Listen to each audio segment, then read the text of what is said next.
Dan perkara yang keempat, umat Islam di seluruh dunia wajib berada dalam satu negara yang disebut Khilafah Islamiyah atau negara Islam, yaitu sebuah sistem pemerintahan dan negara yang dipimpin oleh seorang khalifah yang bertugas untuk menegakkan seluruh syariat Islam di muka bumi dan menyatukan umat Islam di seluruh dunia, berdasarkan 6 dalil sebagai berikut. Dalil yang pertama, Al-Quran Surat Asy-Syura ayat 13, bahwa Allah Subhanahu wa Ta'ala berfirman, "Syara'a lakum minad dini ma wassa bihi Nuhan wallazi auhayna ilaika wa ma wassayna bihi Ibrahim wa Musa wa Isa an aqimud dina wa la tatafarraqu fihi." Dia telah mensyariatkan bagi kalian tentang din apa yang telah diwasiatkannya kepada Nuh, dan apa yang telah kami wahyukan kepadamu, dan apa yang telah kami wasiatkan kepada Ibrahim, Musa, dan Isa, yaitu tegakkanlah din Islam dan janganlah kalian berfirqah-firqah atau berpecah belah di dalamnya.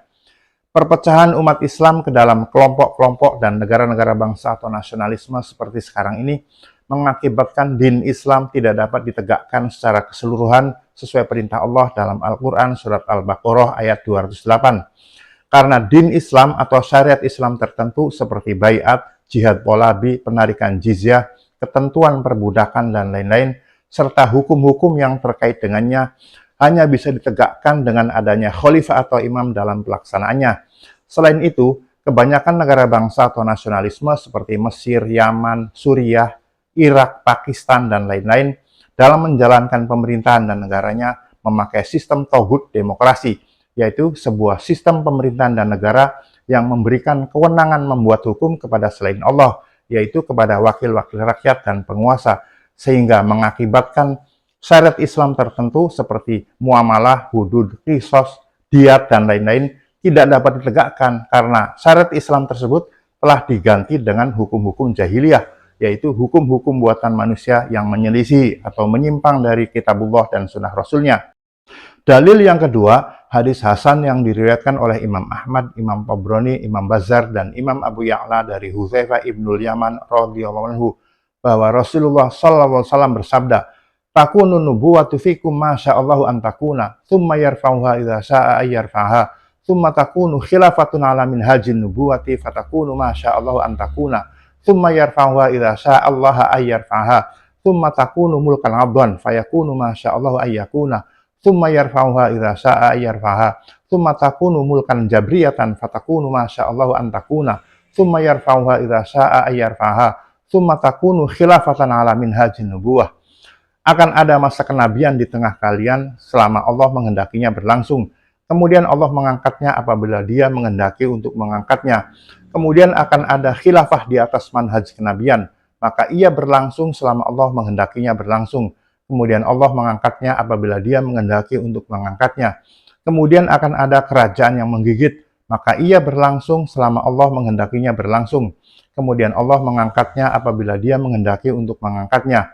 Kemudian akan ada kerajaan yang memaksa, maka ia berlangsung selama Allah menghendakinya berlangsung.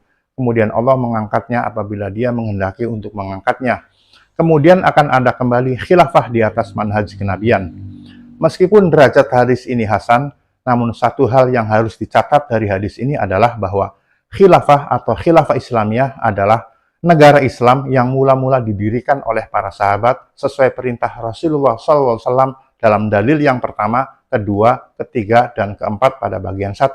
Sedangkan para sahabat adalah sebaik-baik generasi umat Islam.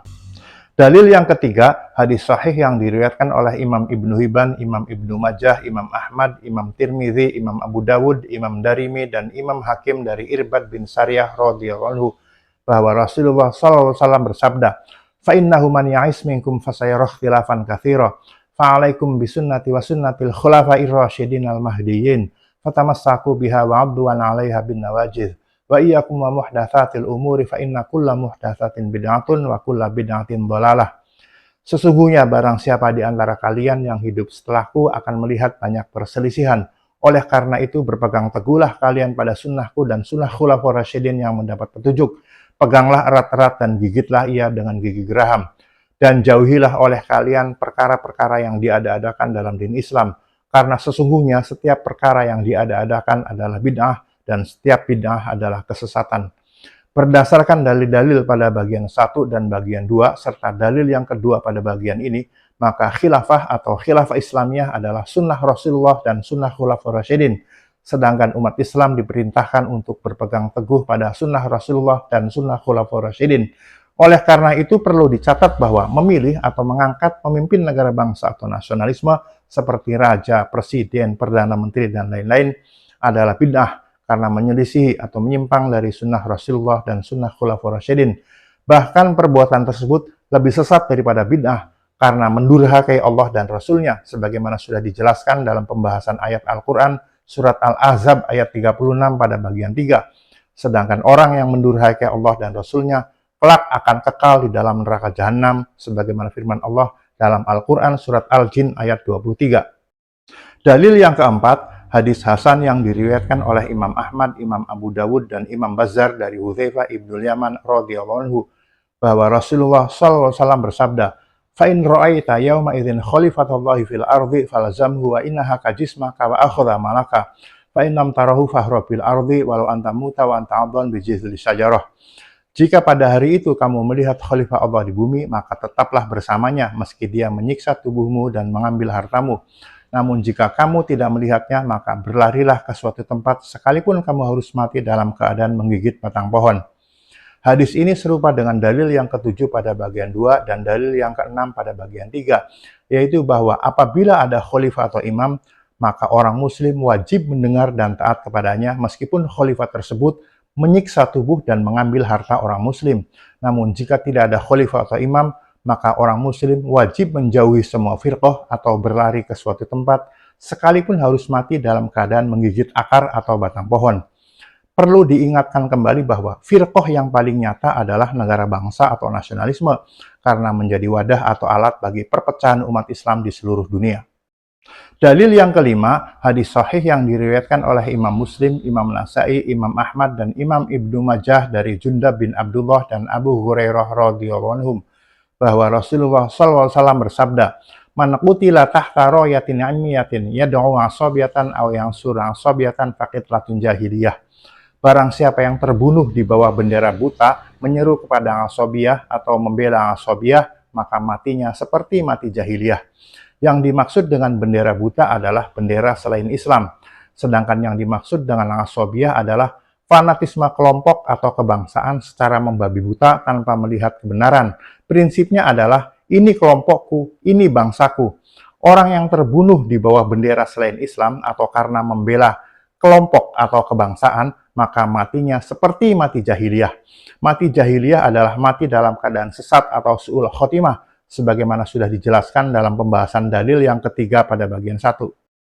Dan dalil yang keenam, ijma' sahabat atau kesepakatan para sahabat.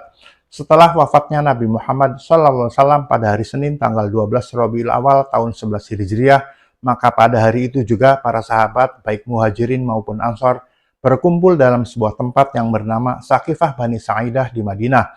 Kemudian mereka berijma atau bersepakat untuk membaiat atau mengangkat Abu Bakar As-Siddiq radhiyallahu anhu sebagai khalifah yang pertama menggantikan kepemimpinan Nabi Muhammad SAW yang telah wafat. Kemudian kepemimpinan Islam selanjutnya secara berturut-turut digantikan oleh khalifah yang kedua Umar bin Khattab radhiyallahu anhu, khalifah yang ketiga Utsman bin Affan radhiyallahu anhu, khalifah yang keempat Ali bin Abi Thalib radhiyallahu anhu, dan seterusnya. Perlu diketahui bahwa ijma adalah sumber hukum Islam yang ketiga setelah Al-Quran dan As-Sunnah, berdasarkan firman Allah dalam Al-Quran surat An-Nisa ayat 115. Imam Ibnu Katsir ketika menafsirkan ayat ini berkata, Imam Syafi'i menyatakan bahwa ijma adalah hujah atau dalil yang haram ditentang.